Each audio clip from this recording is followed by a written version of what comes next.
All right, Steve here today with Vast Motorsports. I figured I'd do another quickie video. Today is working on the Duramax. Surprised? Nah, actually, this can happen on any vehicle. The air conditioning stopped working a couple months back when it was warm weather, which right now it's January of 23 and it's freaking cold here in South Carolina. But I'm down Florida a lot. Every other week I'm down there, every couple weeks. So anyway, we've got a place down there we stay too, and it's far South Florida, and it's nice and warm there. And especially during the day, it gets pretty warm, and I don't like driving around with the windows down, so I want my air working again. So let me show you what we got here. Alright, so when I came out, I did the obvious stuff, just checking a few things, to make sure everything was still plugged in and all. And when I followed this hose down, this is the high side coming off the compressor. I'm not sure what you can see, but see all that build up on there? It was actually wet up this end, but that's been a couple months. And so what I did is, not everybody has this, but I do have a ultraviolet light and the glasses. And what I did was came out at night when it was good and dark and this system did have dye in it. So I took the light, checked over everything, and sure enough, down here, that was lighting up nice and green, and so we knew we had a leak. So, me being an eBay guy, and of course, I work on a lot of stuff, folks, for a long time now. I don't care what it is, boats, cars, bikes, anything that's got a motor, and then some. If you want parts, you always check eBay first. And I'm not sponsored or getting anything out of them. But then again, if you're watching this eBay or somebody there, hey, I don't mind if you send me a little something like some tools for the shop or a discount. But anyway, I'm not an Amazon guy. If you're really looking for parts, you need to check eBay first and then your local stores. Once in a blue moon, you might see something on Amazon. It's just too hard for me to look on there for what I really want because it jumps all over the place. But anyway, that's just me. If you want to keep making old Bezos a freaking billionaire and woo, trying to get back to it here. This is my $22 hose on eBay shipped to the door. You cannot beat that anywhere. And it's even got the O-rings already on the ends, I can see. So we're going to be changing them. You don't have to change them because they're already on there. But anyway, you always want to replace the O-rings. We're going to unscrew this little sensor right here. This is your high side pressure sensor. And screw it in right here to the port. So far, all I've done is I went to hook my machine up and do an evac, but there wasn't anything left in it because it's been a few months and it pretty much leaked out the hose. So all I've done so far is took the clip tool and popped off this cover right here that goes above the grill and radiator here. And I undid my one bolt here for the line. And of course, always turn your head just in case there is any residual pressure or anything built up, which I knew there wasn't because I had the machine hooked up and there was nothing in it, no pressure. So, and then I reached down here and undid this 13. It doesn't appear that I'm going to have to undo much of anything else. I'm hoping I can just fish this one out of here, but I'm going to have to set the phone down to fish it out, I believe. So it's going to take some finagling, but as you can see, all that nasty and greenness, that's the oil that come out of the system. It's another quick way to know, and what it is, it's most likely right here where the connection, where it's crimped is what leaked, unless the hose is self-sprung leak over the years. But let me fish that out of there and get the new one in place. Alright, so of course you always want to take and hold the hose up to the other one that come off, make sure all the bends are right, and it is. It's a very nice match. Thank you eBay once again to whoever the seller is. And don't get me wrong, you can buy from Amazon if you want. If you're looking for some makeup or some medicine or maybe a shirt or something like that, go for it. But if you're serious about parts, you always check eBay. But anyway, I took a 14mm wrench, unscrewed my pressure sensor. The new O-ring's already on it in place when I took the little cap off. I'm leaving my end caps on until I get it over there in place to keep everything nice and clean. I'm going to make sure that it fits up in there nicely. Let me get this tightened down. All right, and I got extremely lucky.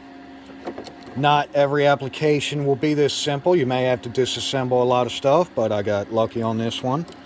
And what I did was took a rag, reached in and cleaned the surface there where it's going to join up. Take my cover off. I'm going to take a little bit of AC oil here and just put it around the O-ring, lube it up. And I'm going to have to put the phone down again to get this down in here, I think. Maybe not. Alright, yeah, she slid on. Grab my 13mm nut here, put it back on. Get it lined up here. Like so. Alright, run the nut down with my finger because it's easy enough to get to. Grab the trusty ratchet here.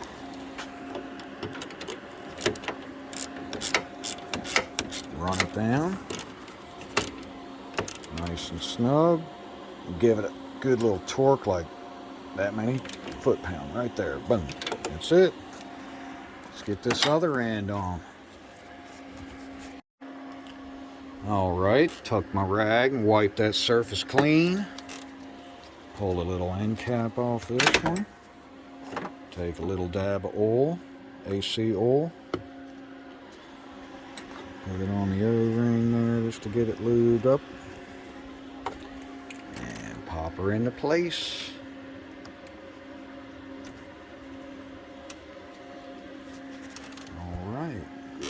Actually, put this top back on here. Don't really matter if it's the right AC oil. There's different oils for different systems. But since I'm just putting it on the O-ring, it's not actually internal of the system. That really doesn't matter. And I'm going to have to put the phone, well, there we go. I'm going to put the phone down so I can hold this where I want it and tighten this down where it's sitting nice and not going to pinch the O-ring. Alright, so I got her nice and torqued down. Go ahead and plug the pressure sensor back in. Slide this down where it needs to be and bring the hose over into the holder there. It's out of the way of everything, nice and neat.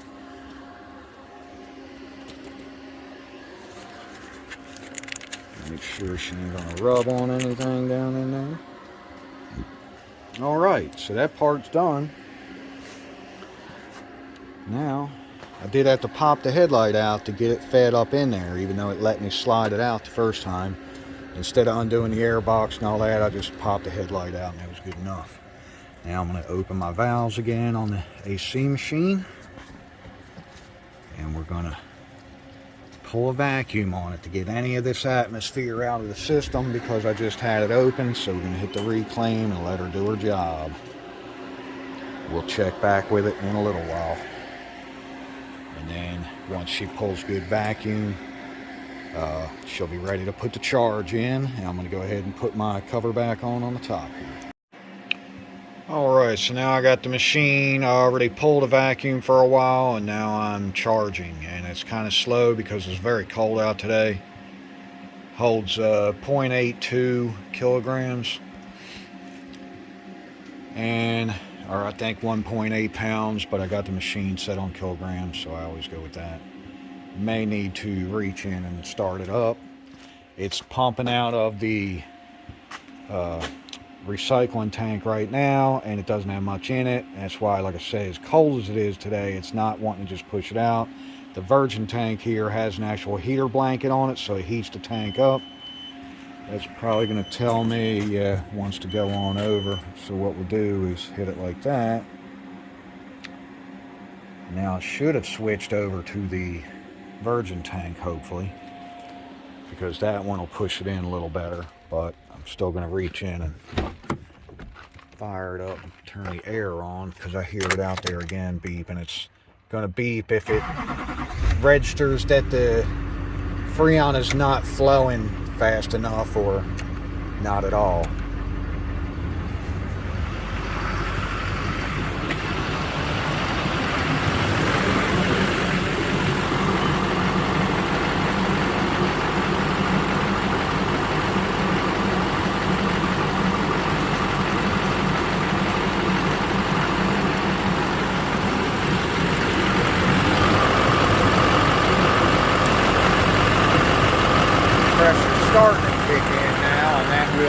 it into the system. Again, it's just a little tricky to do when it's freezing cold out like it is today. I would have rather done this in a little warmer temperature, or if it was inside the shop where the doors were shut and the heat was on and stuff, it'd be a little easier to do. But we're going to have to work with it like this today. And she is full. She's complete. What I like is this machine has an actual scale in the bottom there that's actually measuring the tank, so when you put in the amount that you want by weight, it's not really working off the pressures, because when it's cold like this, your pressures are not going to be anywhere near what they would be when it's warmed up a little bit outside. So I'm going to go ahead and put my caps back on nice and snug. And get my machine shut down, and we should be good to go. Alright, well, this has been another Bass Motorsports edition of fixing my air conditioning leak in the old Duramax. Should be ready to go down to Florida and enjoy it. Air conditioning and the freaking heat down there. Alright, join in next time for our newest adventures.